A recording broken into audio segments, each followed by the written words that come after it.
Hi and welcome to my show. My name is Shanley Lutchman. I'm a professional engineer. I specialize in renewable energy. This show really is just my thinking in various topics. Some of it I'm knowledgeable in. Others, it's really just my thoughts and opinions, and I'm by no means the expert in those things. And I think maybe today is one of the latter. Nonetheless, whether it's something that I'm knowledgeable in or something that I'm just thinking through or it's just my opinion, I hope nonetheless that you would still benefit from the show and what I'm thinking through. So the show today, I've titled it Quiet Quitting and its threat, quiet quitting and its threat to your wealth and well-being. So there's this new buzzword around, it's called quiet quitting. And basically what it is these are people who quiet quit are people who've decided that in the workplace, they're just going to do the bare minimum. They're not going to put in more than what is required of them, and they're going to do just enough to make sure that they don't get fired. Okay? So, for example, they're not going to be answering any calls after hours. They're not going to be answering any emails after hours. If there's a deadline to meet, there's a deadline coming up, let's say Friday, and today's Tuesday. I'm just gonna work from 8 until 4:30 every day until Friday.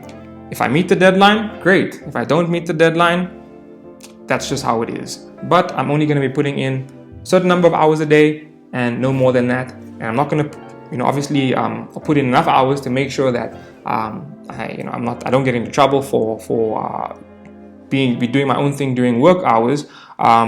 So I'll make sure I do enough work not to get fired, but I'm not going to do extra work to make sure that certain things get done. And so when it comes to giving these employees a rating from 1 to 5, where 1 is somebody who doesn't do their work at all, somebody who's about to get fired, 2 is somebody who is not really meeting their deadlines, they're not meeting the requirements, but also they need a little bit of extra help, extra interventions, maybe some training to get to the point where they're meeting the requirements. Number 3 would be somebody who's just meeting their requirements, not doing any more. Number 4 is somebody who is slightly exceeding expectations. And number 5 is somebody who is greatly exceeding expectations. Like one of my former bosses used to say, somebody who is basically walking on water. So somebody who quiet quits is somebody who is right there in the middle, perhaps a 2.5, maybe a 3, not doing more than what's required, not doing less so that they don't get fired. So this concept of quiet quitting is really not a new concept. It's something that's been around for a long time. And even for me, when I started working over 10 years ago, I knew people that would come to work at 8 o'clock, leave at 4:30, and between those hours, they were really just doing the bare minimum. In fact, some of them weren't even doing the bare minimum. They were doing less than the bare minimum. They'd spend some of their time on the internet, on their phones, not really working. But when it came to certain tasks and whatever, they would try to make sure those things get done. If there was a deadline that required after hours work, they wouldn't do that. They would just come, work at 8, leave at 4:30.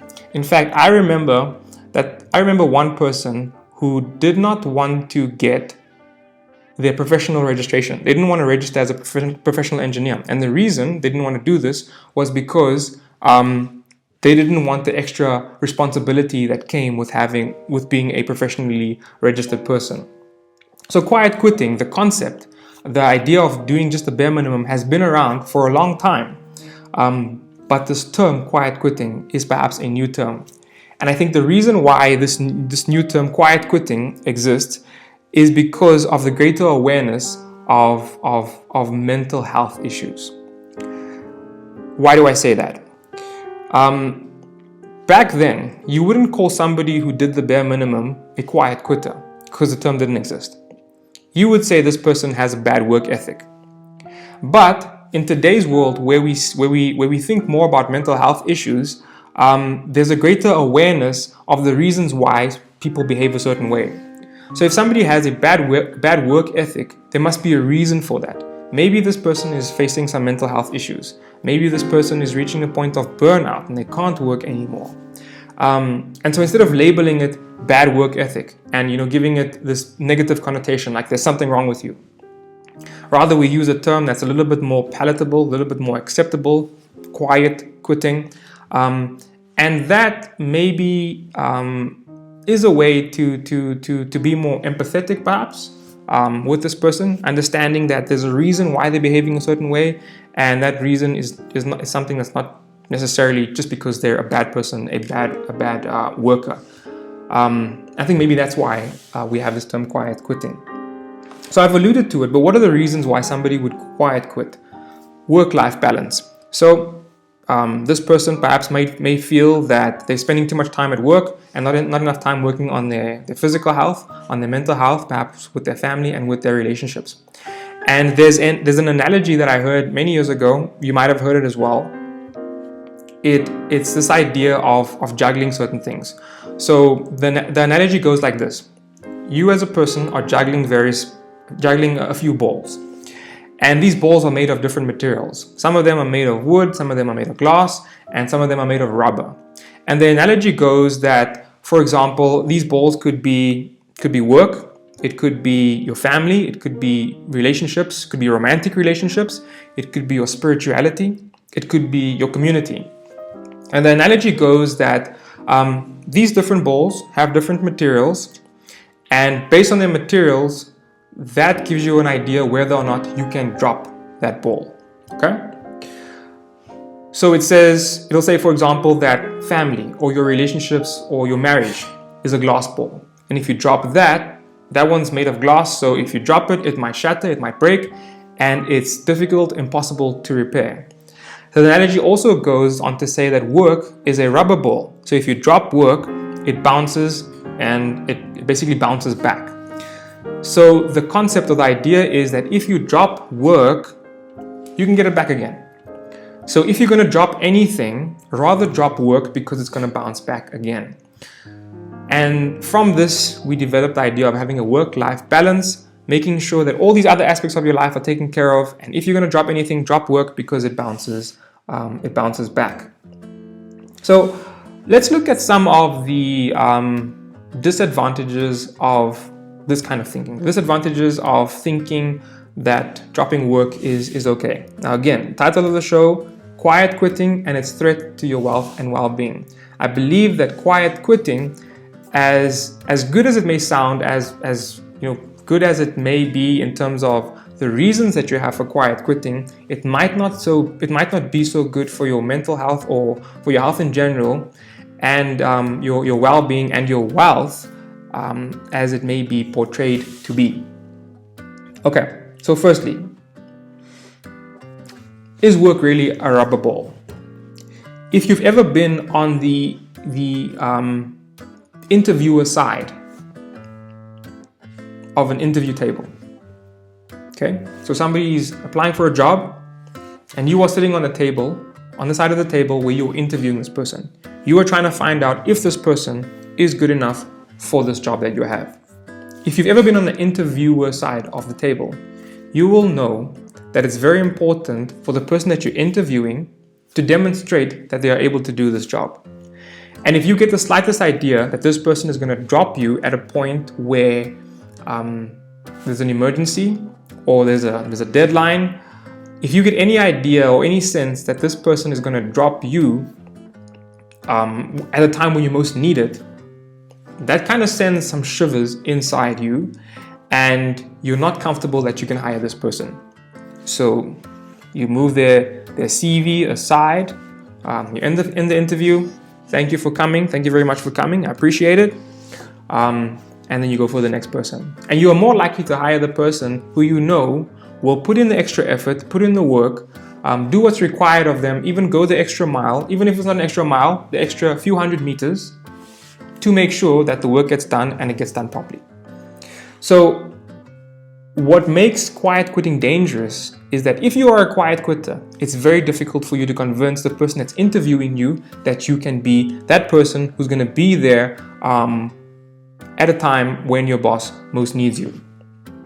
So now, quiet quitting is not necessarily you looking for a new job, but if you are in a work environment and people know you as a quiet quitter, people know you as somebody who just does the bare minimum, you are more likely to be let go when there's a turn in the economy, when the company that you work for is not doing so well and people need to be let go. You may be number one on that list. And then it becomes very difficult for you, or even impossible for you, to be successful at job hunting. So, is work really a rubber ball? Well, I think so. I do think that work is a rubber ball. I do think that you can drop work sometimes when you have an issue in other aspects of your life. But I also believe that work, if we do call work a rubber ball, I do believe that it's a rubber ball that has a limited number of bounces. There are only so many times you can drop work, drop your boss, drop your other colleagues, to focus on yourself or to focus on something that's important in your life, before it gets to the point where we're sick of you. Please, we're trying to get rid of you now. So yeah, work definitely, probably a rubber ball, and maybe there are other aspects of life that are more important, but there's only so many times you can drop it. And if you drop work so many times that you're now able to get, you're now no longer able to get a new job, then you are in a worse position than what you are trying to fix by quiet quitting. So I think that instead of quiet quitting, there are better ways to deal with work-life balance, and there are better ways to deal with burnout. There are various systems that you can put in place. There are perhaps people that you can hire to help you with certain other aspects of your life. You could go for therapy, spend more time exercising. I think that there are many other things that you can do in your life to make sure that you don't face the issues that you're trying to solve through quiet quitting, or rather that you're better able to deal with the issues that you're trying to address with quiet quitting. I don't think that quiet quitting is the only solution. I don't even think that it's the best solution. So there's a way to build up enough strength and resilience in other areas of your life so that when there is an emergency, when there is a requirement for you to put in more in work, you will already have that resilience and reserve rather in work, or in those areas where you can draw from them and focus on your work. And I think also that you can build enough resilience and strength and reserves in work such that when there is an emergency in these other areas of your life, you can draw from the reserves. Somebody who has been putting in a little bit extra all the time is more likely to get a bit of time off from their boss when there's an emergency or when there's a stronger requirement in another area of their life. So I don't think that work, well, again, I do think that work is a rubber ball, but it has a limited number of bounces. I think that you can achieve a work-life balance without quiet quitting. The second issue I have with quiet quitting is that I believe that quiet quitting is cowardly behavior. Why do I say that?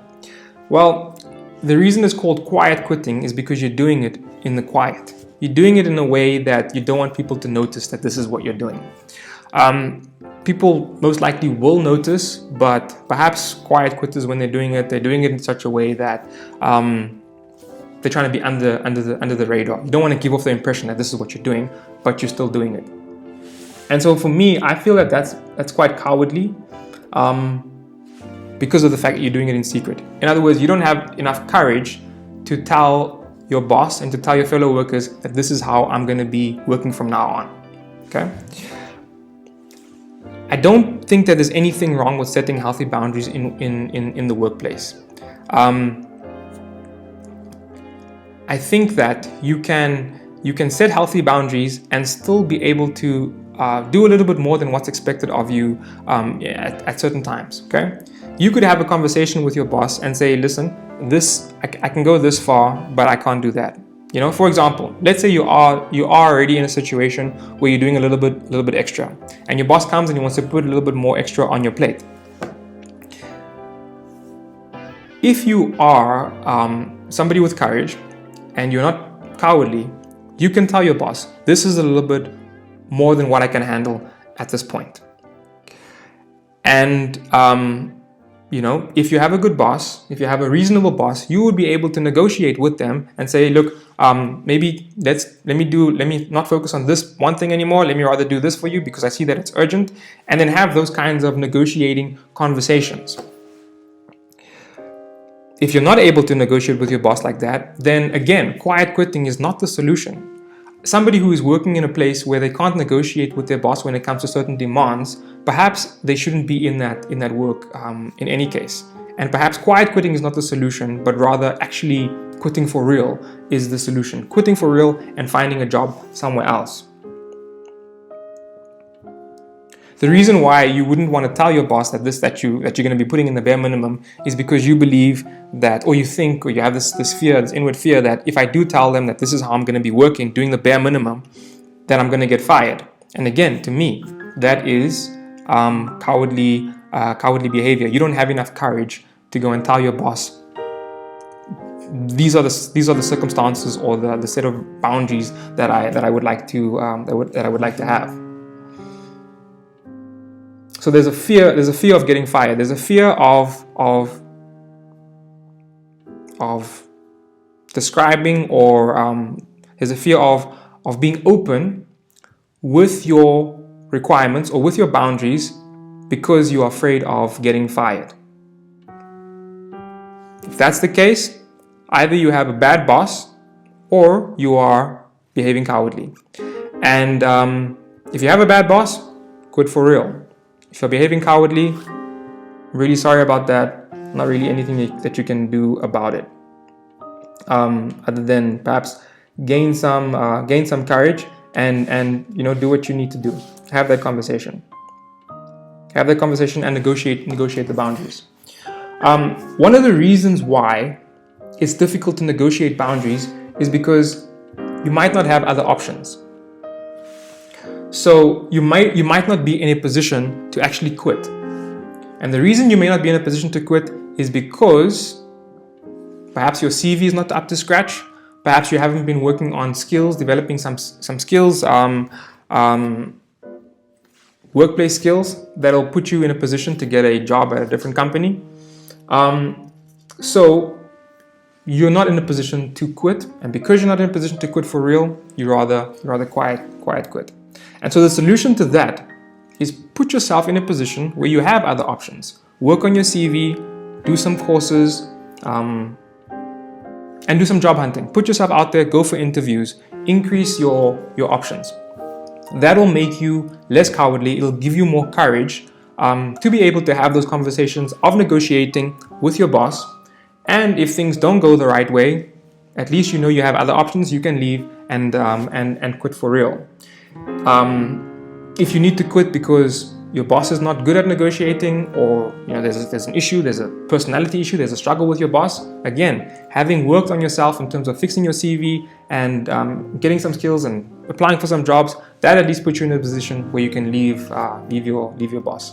I've heard the statement before. They say that people don't leave bad jobs, they leave bad bosses. And I personally have felt that as well. I've been in positions where I wasn't happy with the person that was managing me, wasn't happy with my boss, and for me the solution was rather to leave. And the only reason I was able to leave was because I had other options. And you could do the same thing as well. Another issue that I have with quiet quitting is that I believe that as human beings, we have been designed to reach further. I believe that the human mind and even the body is like a tree. A tree must either grow or it dies. And I think when it comes to our minds, our brains, when it comes to our bodies, it's important for us to be continually developing. If we are continually developing, we are continually growing, and that is best for our mental health. It's best for our well-being in general, and it also is good for your wealth as well. If you're learning more, chances are that you're going to be earning more as well. A phrase comes to mind: the more you learn, the more you earn, right? So like trees, we need to keep on working, keep on growing. If we do so, much better for us. If we don't, we die out. It's worse for your mental health to stay stagnant. So I'm not saying that you should be a 5 and walk on water, so to speak, but I'm saying at least be a 3.5 or be a 4. Okay, and then you can negotiate. It's easier to negotiate when you're doing a little bit more than if you're doing less or just the bare minimum. I also think that doing the bare minimum is like trying to save money in the bank. If you save money in the bank, inflation will get to you. You think, if I put 10,000 Rand in the bank today, if I just leave it there, I'm still going to have 10,000 Rand next year. Yeah, you might have 10,000 Rand in terms of the numbers that are there. But in terms of your buying power, it's reduced because of inflation. So quiet quitting or doing the bare minimum is like saving money in the bank. You might think that you are staying stagnant. You might think that you're remaining in one position, but actually you're losing out. And doing at least a 3.5 or a 4 out of 5, that's actually the bare minimum. 3.5 or 4, that really might get you to a point where you're breaking even, where you're doing enough to keep going, okay? Do a little bit more than that, or maybe we can say that a 3.5 is doing enough to at least keep up with inflation, so to speak.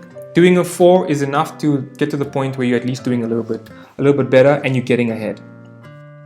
I wanna read you this quote from Charlie Munger.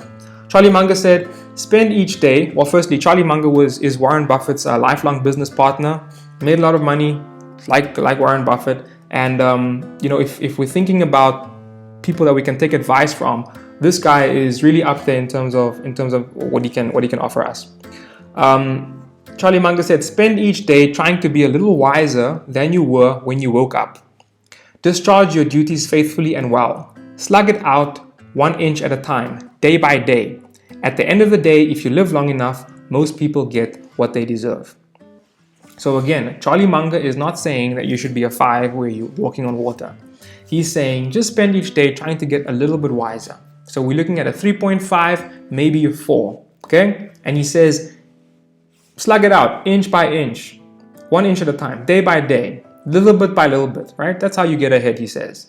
And at the end of the day, if you live long enough, most people get what they deserve. One other thing, okay, that we get from there is that end part. He says most people get what they deserve. I would think that most of us want more than average outcomes. Somebody who says that they're content where they live, they're content with how much money they make, they're content with how much time they spend on holiday, or how much time they spend, or how much money they have to go on holiday, to go on a vacation. Somebody who says that they have enough and they're content where they are. I think, my gut feel is that a person like that is lying. I think that all of us want a little bit more out of life. All of us want to make a little bit more money. All of us want to spend more time on holiday. All of us want to spend a little bit more time traveling. All of us want to improve our financial situation a little bit more. But if we are not willing to do a little bit more when it comes to the work that we do, we can't expect to get a little bit more out of life. Average work means average outcomes. If you're doing just the bare minimum to get by, then you will only get the bare minimum in terms of what you get out of life. So the work that we do needs to match the outcomes that we desire. Last thing I want to say is work is one of the most important things, or one of the most important aspects of our life. It's where we spend most of our time. And to be in a position where you are not satisfied or not fulfilled for the most part of your life is really not a pleasant or a desirable way to be living your life. And if you're doing your bare minimum in the work that you're in, something is not right. There may be some issues that you're facing in your life. And these issues that you're facing, I promise you, quiet quitting is not gonna resolve those things.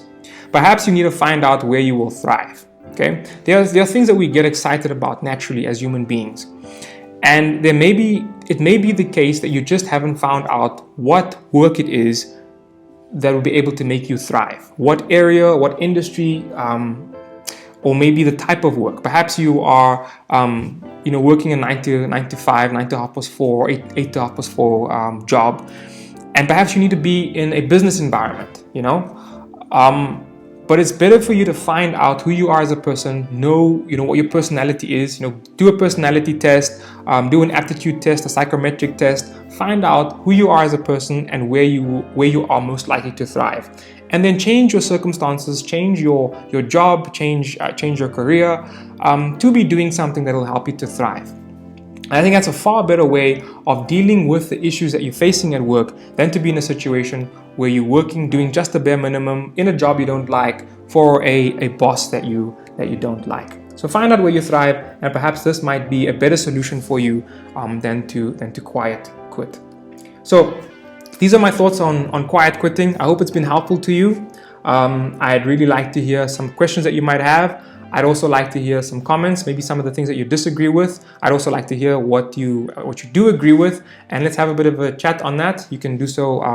In the comments below. But that's it for now, and until till the next video. All the best. Do your best in everything that you can. Whatever your hand finds to do it with all your might. And then yeah, until next time. Cheers.